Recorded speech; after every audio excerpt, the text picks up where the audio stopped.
안녕하십니까. 염블리의 비밀노트 시작합니다.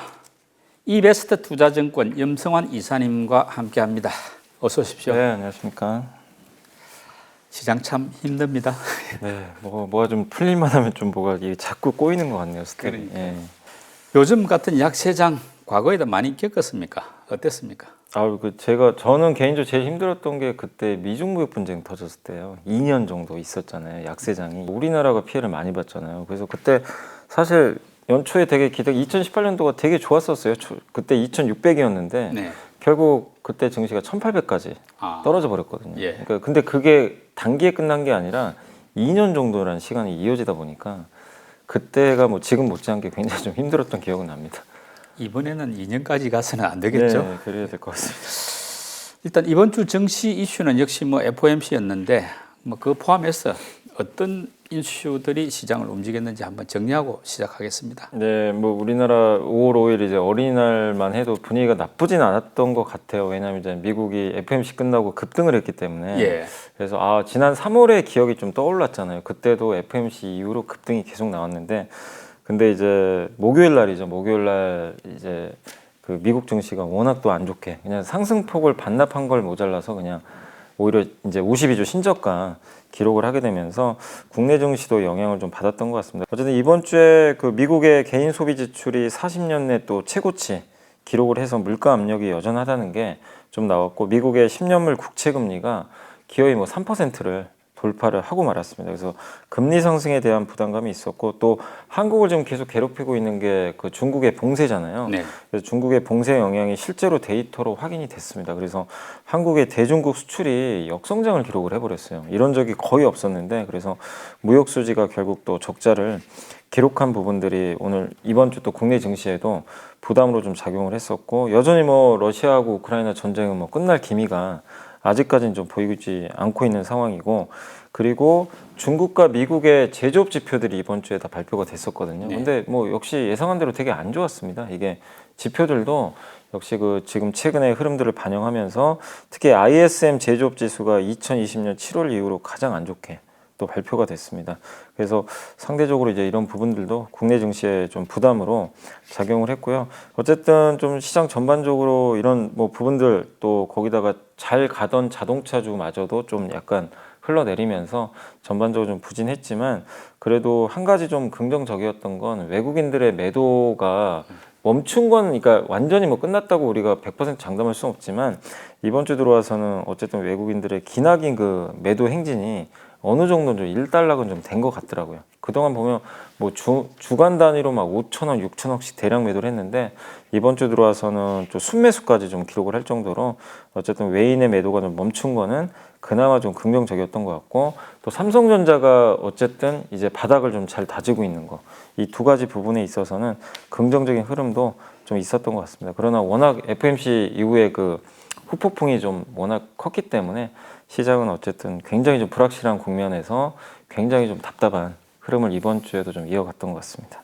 FOMC에서 금리 0.5% 인상한다, 이거는 예고됐던 것 같고 네. 그대로 나왔던 것 같은데, 일단 FOMC 결정 내용들 간단히 한번 정리하실까요? 네, 만장일치였어요. 그냥 그 매파라고 불리던 블러드 총재까지도 0.5에 그냥 다 동의를 해버렸습니다. 그래서 만장일치 0.5% 금리 인상 결정이 됐고, 그래서 미국의 이제 기준금리가 0.75에서 1% 요 사이로 이제 그 결정이 됐고요. 그 다음에 이번에 양적 긴축도 발표를 했습니다. 그래서 6월 1일부터 단계적으로 초기 3개월간은 이제 국채 300억 달러를 이제 매각을 하게 되고요. MBS죠, 이제 모기지 채권이라고 하죠. 이걸 175억 달러 이제 매각하는 걸로 일단 이제 결정이 됐습니다. 그래서 단계적으로 이제 계속해서 아마 국채나 MBS 채권은 매각폭을 좀 늘릴 수 있다, 이렇게 좀 보시면 되겠고, 지금 우리 테이블 안에는 0.75는 올라와 있지 않다, 전혀 고려하지 않고 있다. 그래서 이게 이제 시장에 좀 안도감을 일으키긴 했지만, 그래도 0.75%는 아예 그냥 영원히 안 올리겠다, 이렇게 발언을 한 건 아니거든요. 왜냐하면 물가 수준에 따라서는 또 우리가 다르게 해석을 하면은 인상할 수도 있다는 식으로 좀 뉘앙스도 좀 비춰졌기 때문에, 근데 지금 당장은 고려하지 않고 있다라고 좀 언급을 했다, 이렇게 보시면 되겠고, 그 다음에 미국 경제에 대해서는 되게 자신감을 표출을 했어요. 그러니까 경착륙이라고 그러죠. 하드 랜딩. 굉장히 급하게 경기가 꺾이는 그게 아니고 소프트 랜딩, 연착륙 쪽으로 지금 할 수 있다라고 좀 언급을 했고 그 이유는 고용지표가 워낙 지금 뭐 견조하기 때문에 그래서 거기에 대한 자신감을 좀 바탕으로 해서 연준은 경기는 괜찮다라고 좀 표현을 했습니다.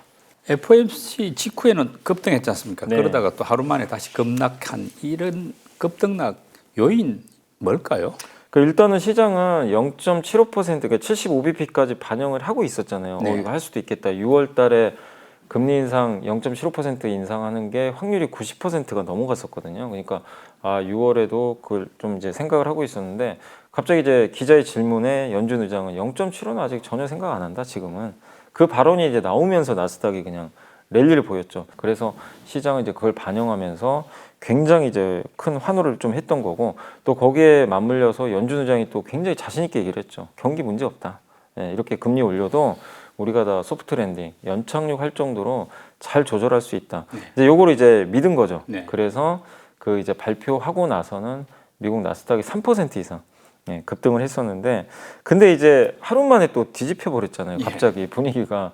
근데 뭐 갑자기 하루 만에 뭐가 바뀐 건 없어요. 그게 궁금하더라고요. 네. 왜 갑자기 또 빠졌는지. 근데 실제 이제 그날 그러니까 그 목요일 날 급락하고 나서 이제 시장에서 그 전망을 하잖아요. 그러니까 금리 인상 확률을. 근데 0.75% 6월에 올리는 확률이 네. 다시 올라갔어요. 87.5%까지. 그럼 이게 무슨 얘기냐면 87.5%면 그냥 시장은 6월에 0.75 올리는 걸로 다 그냥 예상을 하고 있는 거예요. 네. 그러니까 이게 꺾였다가 다시 급하게 튀어버렸습니다. 그러니까 연준 의장 말을 그때 당시에 이제 환호를 했는데 하루 지나놓고 보니까 시장에선 지금 믿지를 않는 거예요. 이거 그 말 어떻게 장담을 하냐. 영원히 안 하겠다는 것도 아니고 내용을 자세히 들여다보니까 공급망 이슈에 대해서 굉장히 걱정을 하는 발언이 있었거든요. 그러면 이게 지금 중국하고 러시아가 문제인데 이게 당장 해결되겠냐 이거예요. 시장이 이제 그 의심을 하는 것 같아요. 나스닥이 이렇게 휘청했던 건 금리도 금리인데 지금 고물가하고 고금리 시대가 이제 시작이 됐잖아요. 미국의 빅테크 기업들의 실적이 지금 굉장히 안 좋아요, 생각보다. 네. 취약한 기업들이 대표적인 게 그 넷플릭스, 아마존. 예. 그 다음에 이제 그 캐나다의 시가총액 한때 1위였던 쇼피파이라고. 네. 이제 그 회사도 사실 전자상거래. 그렇죠. 근데 실적이 너무 이제 좀 쇼크가 나왔어요. 아. 거의 아마존처럼. 그러니까 공통된 현상이 뭐냐면 언택트 다 수혜주들이잖아요. 예. 근데 리오프닝 되고 있는데 리오프닝 돼서도 뭐 독점 기업들이니까 잘할 수 있다고 생각을 했는데 그게 아니라 비용 부담이 너무 커요. 그러니까 인플레 때문에 인건비는 올라가고 이 비용 부담을 상쇄할 만큼의 매출 성장이 안 나오죠, 지금. 그러니까 실적이 기대에 못 미치고. 근데 이게 일회성이 아니라 이어질 것 같다. 앞으로 장기적으로. 그러니까 고밸류잖아요. 예. 고밸류 기업이 사람들이 의심을 해요, 실적을. 그럼 어떻게 되겠습니까? 밸류를 낮춰버리죠. 그러니까 주가가 이제 부러지기 시작한 거고 또 믿었던 애플하고 테슬라마저도 금리 때문에 저는 꼭 빠졌다고 생각은 안 하고요. 그 목요일 날 급락했던 이유가 중국 때문이었어요. 중국의 이 봉쇄령이 좀 장기화되다 보니까 실제 애플 CEO도 언급을 했었잖아요. 그때 실적 발표할 때 좀 영향 받을 것 같다. 테슬라도 상해 공장 좀 타격 받을 것 같다. 이런 부분들이 시장이 안 좋다 보니까 또 확대가 된 거죠. 그래서 테슬라가 8%. 그러니까 결국엔 그 금리 인상에 대한 어쨌든 의구심이 계속 여전히 남아 있는 가운데 미국 빅테크에 대한 실적에 대해서 이제 사람들이 못 믿는 거예요. 네. 의구심. 이 두 가지가 결합돼서 펄을 낮추고 주가가 이제 투매가 나온 게 아닌가. 저는 좀 그렇게 해석을 하고 있습니다. 그리고 중국 이제 봉쇄 조치 또 그에 따른 어떤 경기 둔화 이것도 상당히 부담인데 지금 이제 기대하고 있는 게 그나마 부양책이 나오지 않겠느냐 요건데 이 부양책에 대한 기대감은 이미 시장에 증시에 반영이 됐다고 봐야 됩니까? 아니면 막상 그렇게 되면 한 번 더 오를 수 있는 뭐 여지가 남아 있다고 보시는지? 아직은 반영은 안 된 것 같아요. 왜냐하면 기대는 하죠. 기대는 이렇게 할 거야 하는데 실제 중국이 구체적으로 내놓은 건 없어요. 적극적으로 뭘 하겠다고. 네. 왜냐하면 금리도 저번에 낮출 줄 알았더니 안 낮췄잖아요. 동결해 버렸고 지준율 조금 낮췄죠. 예. 근데 그거 가지고는 시장이 기대한 만큼은 아니었거든요. 그러니까 중국이 그러니까 많은 투자분들이 기대한 만큼의 부양책이 사실은 기대는 하는데 발표된 건 아직은 없는 것 같아요. 그리고 지금 중국 시장을 바라보는 그러니까 뭐 중국의 경제를 바라보는 많은 분들의 이제 걱정은 그건 거죠. 결국엔 그 투자도 그러니까 부양책도 부양책인데 언제 봉쇄령을 풀어줄 거냐. 네. 요게 좀 초미에 좀 관심사인 것 같긴 한데 여전히 뭐 저도 이렇게 뭐 기사들이 이렇게 찾아보니까 상하이가 봉쇄령 내린 지가 40일 됐는데 일단 조업은 좀 재개가 되고 있어요. 그나마 좀 다행인 건 그 중국의 핵심 제조기업 1,800 기업 중에서 조업 복귀율이 70% 정도 된대요. 그래서 많이 복귀를 한 거는 사실인데 문제는 사람들이 아직까지는 정상적으로 경제 활동을 하기가 굉장히 어렵다고 합니다. 지금 중국이 전체 확진자가 5천 명 정도 된다고 하더라고요. 최근에 많이 떨어졌는데 4,500명이 거의 상하이에서 나오는 거고 나머지 지역인데 베이징이 하루에 한 50명 정도 나와서 아직까지는 뭐 이렇게 봉쇄령은 아니에요. 근데 만약에 베이징이 확산이 되면 중국의 수도마저도 좀 이제 비상사태가 걸리는 거죠. 그래서 지금 굉장히 좀 중국은 아직까지는 불확실한 상황이고 거기에 시진핑 주석이 3연임이 남아있다 보니까 결국엔 제로 코로나 계속 하겠다라는 얘기가 계속 나오거든요. 그래서 중국의 봉쇄만 없었으면 우리나라나 미국이 이 정도까지는 저는 아니었다고 생각하는데 이 변수가 좀 너무 큰데 그래서 결론은 부양책을 그래서 쓰길 원하는데 부양책은 지금 두 개잖아요. 통화정책, 그다음 재정정책. 재정정책을 쓴다고 했어요. 근데 봉쇄령이 좀 뭔가 완화돼야 뭐 쓸 건 아니에요, 사실은. 그래서 좀 기다리는 상태고 통화정책은 솔직히 좀 기대하기 힘들어졌어요. 왜냐하면 돈이 지금 빠져나갈 수밖에 없는 상황으로 바뀌었죠. 위안화도 약해졌고 거기에 지금 미국은 금리 올리기 시작하죠. 그럼 금리차 벌어지겠죠. 거기에 중국도 지금 물가가 심상치 않잖아요. 물가 오르는데 금리를 또 만약에 낮추게 되면 또 불을 지피는 거니까. 그래서 지금 좀 생각하셔야 될 건 뭐냐면 그 통화 정책은 우리가 기대하는 것만큼은 안 나올 것 같아요. 지금 상황 환경이. 근데 재정 정책은 좀 기대는 할 만하다. 근데 그 시점은 어쨌든 상해에 대한 봉쇄령이 좀 적극적으로 완화될 때 가능하지 않을까 예상을 하고 있습니다. 참 안 좋은 일들이 많은데 그 와중에 아까 말씀하셨습니다만 외국인 매도세가 조금 완화되고 있다. 이건 조금 긍정적인 신호 같은데 네. 실상은 어떻습니까? 외국인이 올해 전체로요. 그러니까 1월부터 지금 매도한 게 11조 원 정도 되거든요. 네. 11조 원 정도 됐는데 이번 주 이제 그 수요일까지입니다. 수요일까지 데이터 기준으로는 1,000억 순매수로 바뀌었어요. 그러니까 이번 한 주 동안. 그러니까 뭐냐면 정말 많이 판 거죠. 11조면 많이 팔았잖아요. 근데 그 매도가 규모가 계속 늘어나다가 이제 완화되기 시작했어요. 실제로. 그래서 외국인의 매도선은 실제 데이터상으로는 완화된 건 맞습니다. 맞고 그 다음에 전쟁 이후로 특히 2월 말에 우크라이나 전쟁 터졌잖아요. 그때 하루에 막 5천억씩 팔았거든요. 5천억, 6천억, 최소 3천억 이상. 그걸 팔았는데 지금은 이제 그런 매도는 없어요. 네. 많이 팔 때가 1,000억 정도 파는 것 같고. 그러니까 확실히 외국인 매도 규모 자체는 굉장히 좀 완화됐다.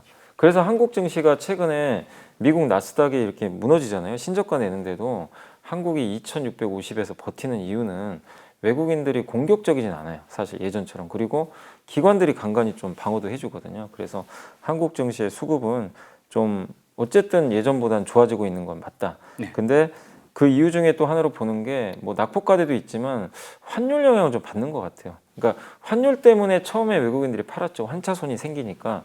근데 환율 때문에 봤더니 기업들 실적이 너무 잘 나오는 거예요. 삼성전자, 하이닉스 아니면 현대차 이런 기업들의 실적이 오히려 잘 나오다 보니까 그걸 좀 외국인들 좀 감안해서 오히려 환율 효과를 좀 누리는 대형주에 대해서 팔았던 걸 좀 약간 회수하는 이런 부분들이 있어서 최근에 어쨌든 외국인 매도세는 좀 완화되는 거는 좀 사실이다라고 말씀을 드리겠습니다. 예, 이번 주에 외국인들이 많이 매수한 종목 뭔지 한번 살펴보시죠. 네, 이번 주에는 이제 기아를 제일 많이 샀습니다. 583억 샀고요. 현대중공업을 368억 샀고 KB금융을 333억, 한국항공우주를 330억, 한화에어로스페이스를 232억, 삼성 SDI를 228억 샀고요. SK텔레콤을 213억, 포스코홀딩스를 213억, 그리고 SK를 196억, 카카오페이를 196억 정도 매수를 했습니다. 외국인들도 일단 이제 주로 많이 샀던 거는 좀 예전에 그 굴뚝주들 확실히 많이 샀어요. 뭐 이게 중공업회사나 방산주나. 근데 여전히 기아를 굉장히 선호하더라고요. 지난주도 그랬고 그래서 목요일 하루 쉬어 놓으니까 뭐 매수한 금액 자체는 적네요. 네, 금액은 많지 않았어요. 이번 주에 기관들이 많이 담은 종목도 어떤 것들인지 한번 살펴보겠습니다. 네, 기관들은 이번 주에 제일 많이 산 거 물론 금액은 좀 적은데요. 크래프톤을 제일 많이 샀고 296억이고요. 게임, 예, LNF를 283억, 에코프로비엠을 246억, OCI를 238억, 오스템 임플란트를 227억, S오일을 213억, HMM을 206억, 삼성전기를 175억, 그리고 코오롱 인더를 154억 샀고요. 한전기술을 148억 샀는데 각각 좀 개별 이슈 있는 기업들 중심으로 뭐 업종보다는 기업을 선택해서 샀다라고 보시면 되겠습니다. 네. 개인들은 이번 주에 주로 어떤 종목을 많이 매수했습니까? 네, 개인 투자분들은 이번 주에 LG에너지솔루션을 제일 많이 샀습니다. 991억을 샀고요. SK하이닉스를 942억, LG생활건강을 908억, 그리고 삼성전자를 892억, 네이버를 605억 정도 샀고 KG스틸을 603억 샀습니다. 그리고 카카오를 571억, LG전자를 480억, DLENC를 398억, 카카오뱅크를 357억 정도 일단 매수를 했는데 이번 주에 좀 뭐 역시 매수했던 거 특징은 좀 다 낙폭과대주들 좀 많이 샀던 것 같고 가장 좀 눈에 띄었던 게 그 KG 스틸이라고 네. 옛날에 그 동부제철인데 KG 그룹이 인수했는데 이거를 이제 산 이유는 제가 추정하기로는 아마 쌍용차 KG 그룹이 인수 추진을 하고 있거든요. 예. 아마 그 기대감 때문에 아마 저가 매수를 하신 게 아닌가 이렇게 생각을 하고 있습니다. 네. 이번 주에 오른 업종도 궁금합니다. 어느 네. 쪽인가요? 이번 주에 가장 많이 오른 업종은 원자력 발전주들. 네. 네, 정부 정책 기대감인 것 같은데 8.33% 올랐고요. UAM 역시 정부 기대감이죠. 7.37%. 그리고 건설기계 5.41%, 농업 관련주가 4.93%, 전선주가 4.65% 정도 올랐고요. 통신장비 회사가 3.79%, 정유주가 3.17%, 방산업종이 2.98%, MLCC가 2.11% 올랐고요. 골프 관련주가 1.33%인데 일단 전 세계 각국의 정부 정책 수혜주들이 좀 눈에 띄는 게 원전주하고 UAM은 우리 한국에 이제 국정과제에 포함이 돼 있었고 전선주가 좀 올랐던 게 미국에서도 전선 투자 좀 늘릴 가능성이 높다고 하더라고요. 그래서 요게 좀 이슈가 되면서 좀 급등했었고 여전히 뭐 농업주라든가 이런 쪽은 실적이 굉장히 좋더라고요. 농기계 관련주들. 그리고 골프주가 왜 올렸냐면 그 골프존이 네. 엄청난 실적을 냈더라고요. 그래서 골프 관련된 기업들의 주가도 좋았던 것 같습니다. 이제 그동안 개인들은 주로 대형주 저가 매수 전략으로 임했는데 실제로 뭐 실적들은 수익률은 좋지 못하지 않습니까? 네. 앞으로 전망은 어떤가요? 그러니까 저도 사실은 이게 미국 증시만 좀 안정화되면 나쁠 건 없다고 보거든요. 왜냐하면 이제 미국은 지금 빅테크 기업들이 어쨌든 금리 인상이나 실적 때문에 지금 부러지고 있는데 한국은 금리 인상 충격은 같이 받긴 받아요. 근데 보셨지만 미국과 다른 게 그 중후장대형 산업들의 실적이 되게 좋더라고요. 예, 우리는 실적이 좋았죠. 네, 되게 좋아요. 그러니까 한국에서도 보면요, 네이버, 카카오 같은 이제 미국 나스닥 기업 같은 기업들은 좀 안 좋아요, 실적들이. 근데 삼성전자, 현대차, 포스코홀딩스, 네. 뭐 이런 이제 중후장대형 산업 기업들의 실적이 기대보다 굉장히 지금 잘 나오고 있어요. 되게 1분기 뭐 어닝 서프라이즈 네. 많았잖아요. 10개 중에 7개인가 8개가 지금 다 깜짝 실적을 내고 있는데 그것도 다 대형주들이 또 잘 나오고 있어서 굉장히 좀 긍정적인데 다만 이제 이런 호실적에도 불구하고 미국이나 중국의 환경이 개선이 안 되니까 시장이 이제 그런 것들을 반영해가지고 어쨌든 우리나라 증시에 대해서 외국인도 아직까지 적극적으로 사진 않는데 다만 그런 부분 때문에 상대적으로 덜 빠지곤 있다. 그래서 결국 우리나라 기업들의 펀더멘탈 자체 예전보다 경쟁력 거기에 환율 효과까지 더해져서 2분기는 환율 효과가 더 생겨요. 환율이 더 올라갔기 때문에 그런 걸 보면은 뭐 펀더멘탈 자체는 의심하실 필요는 없는 것 같은데 결국 이건 것 같아요. 투자자들의 심리 이거를 바꿔줘야 되는데 그거는 결국 중국과 미국, 러시아가 해줘야 될 문제인데 이걸 우리가 컨트롤할 수는 없는 거잖아요. 그러니까 이게 언제 개선될 거냐. 네. 그러니까 물가가 언제 피크아웃 칠 거냐. 그 다음에 5월 9일 뭐 전승기념일 러시아 얘기 나오던데 그럼 모르죠 어떻게 될지는. 근데 뭔가 좀 바뀔 건지 그리고 중국 시진핑 주석이 조금이라도 완화시켜줄지 언제쯤 보일 듯 하는데 아직은 명확하진 않아요. 그래서 제가 봤을 때는 대형주 반격은 언제든지 가능하다. 준비는 갖춰졌다. 다만 이 시그널이 언제 나올지 여기에 저는 좀 달려있다고 보고 있습니다. 당분간 견디는 수밖에 네, 없네요. 맞습니다. 예. 그리고 염 이사님이 선정한 이번 주에 보고서 듣는 차례인데요. 오늘은 어떤 내용입니까? 네, 저희 이베스트 투자증권의 조은혜 연구원님이 이제 적으신 자료인데 로봇으로 가는 길이라는 이제 공부할 수 있는 하나의 자료니까 로봇주들 한번 보시면 좋을 것 같고 이게 산업 자동화라는 게 그 자동화 기술을 적용한 이제 설비가 예전에는 공장 같은 데 보면은 다 사람들이 했는데 이제 그걸 이제 기계가 다 대체하는 거죠. 그걸 산업 자동화라고 좀 보시면 좋을 것 같고 근데 최근에는 이 자동화의 의미가 단순히 뭐 기계화 넘어서 가지고 이제 하드웨어와 소프트웨어를 포함해서 진짜 로봇이 사람처럼 막 생각도 하고 효율적으로 이렇게 계산을 해가지고 컨트롤할 수 있는 그런 좀 시대로 좀 발달을 하고 있다 이렇게 보시면 되겠고, 그리고 산업용 로봇 같은 경우는 전기전자하고 자동차 산업의 비중이 50%가 넘는데요. 그래서 이 두 개 산업이 가장 좀 중요한 전방 산업을 좀 차지하고 있는데, 이쪽에 앞으로도 투자를 많이 할 것 같아서 좀 긍정적이지 않을까 이렇게 보고 있고, 그리고 국내 로봇 관련 기업들의 주가 특징이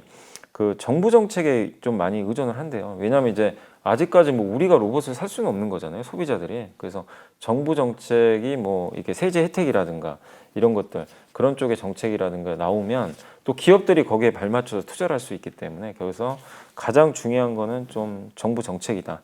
그리고 글로벌 주요 기업들의 성장 전략, 특히 가장 적극적인 회사가 그 테슬라잖아요. 네. 테슬라는 진짜 휴머노이드 로봇 만들겠다고 발표를 했기 때문에, 그래서 그런 것들, 또 삼성 같은 경우도 올해 초에 로봇 사업부로 격상을 시켜버렸잖아요. 네. 예, 그런 것들. 그래서 각 기업들의 전략이 발표될 때마다 어쨌든 주가 변동성이 커진다는 건 좀 참고를 해주시면 좋겠고, 다만 이 한 가지 좀 문제점은 뭐냐면, 로봇 사업을 투자할 때 지금 이렇게 성장하는 거는 다 알고 계시겠지만, 이런 것들이 실적으로 녹여낼 때까지가 시간이 좀 많이 걸린대요. 당장 돈 되는 건 아니거든요. 그러다 보니까 실적 확인까지 시간이 좀 그러니까 시간이 좀 필요하기 때문에, 여러분들이 좀 그 투자를 하실 때 실제 지금 돈 버는 기업, 로봇주 중에서 확실한 실적 가시성이 있는 기업 위주로 선별을 해야 될 것 같습니다. 왜냐하면 이 로봇 관련주들 중에 적자 기업도 되게 많거든요. 대부분이 아직은 큰 네, 적자가 실적이 많아요. 없지 않습니까? 네, 근데 그 중에서도 좀 흑자 보는 기업들도 일부 있어요. 그래서 그런 기업들로 보시면 되겠고, 그래서 그런 쪽에 관련된 기업들도 저희 당사 이 보고서에 좀 나와 있으니까 한번 좀 참고를 해주시면 되겠고, 여기서는 이제 그 표로 기업들은 다 이렇게 적어놨는데 세 개의 기업을 좀 자세히 분석을 해놨어요. SPG라는 기업이 있고, 간단히만 하나씩만 설명해드리면, SPG는 그 여러분들 그 이렇게 자동차 이렇게 공장에서 막 로봇팔이 왔다 갔다 하잖아요. 예. 그럼 요게 로봇팔이 이렇게 올라갔다 내려갈 때 속도 조절해야 되잖아요. 예. 그 감속기 있죠. 네. 감속기가 일본 기업들이 독점을 하던 시장인데, 이거를 XPG가 2019년에 국산화를 했대요. 그래서 이쪽 시장도 커지니까 그 기업이고, 유일 로보틱스 같은 경우는 주로 이제 뭐 가전제품이라든가 산업용 로봇에 쓰이는 여러 가지 이제 또 다관절 로봇, 뭐 관절이 여러 개인 그 로봇들을 만드는 그런 기업이라고 이게 하고 얼마 있고. 전에 상장한 업체 아닌가요? 예, 유일 로보틱스가. 네. 그래서 요 기업도 이제 뭐 협동 로봇이라고도 하고요. 네. 예, 그런 것들을 하고 있고, 그다음에 에브리봇은 여러분들한테 좀 친숙할 수 있어요. 실제 여러분들 이렇게 검색창에 눌러 보시면 그 청소 로봇 있죠. 청소기 로봇. 그래서 밑에 뭐가 달렸냐면요, 그 이 물걸레가 달려 있어요. 네. 다른 청소기랑 좀 다른 게 물걸레가 이동을 해서 다 닦아줘요. 그래서 주로 삼성이 납품하는 기업이니까, 에브리봇은 이제 그런 기업이니까 요 세 개 기업들 한번 공부해 보시면 좋을 것 같습니다. 정책 수혜주 비롯해가지고 조금 그나마 주목해 볼 만한 업종이 있다면 어떤 쪽일까요? 거기서 또 중점적으로 얘기가 나왔던 게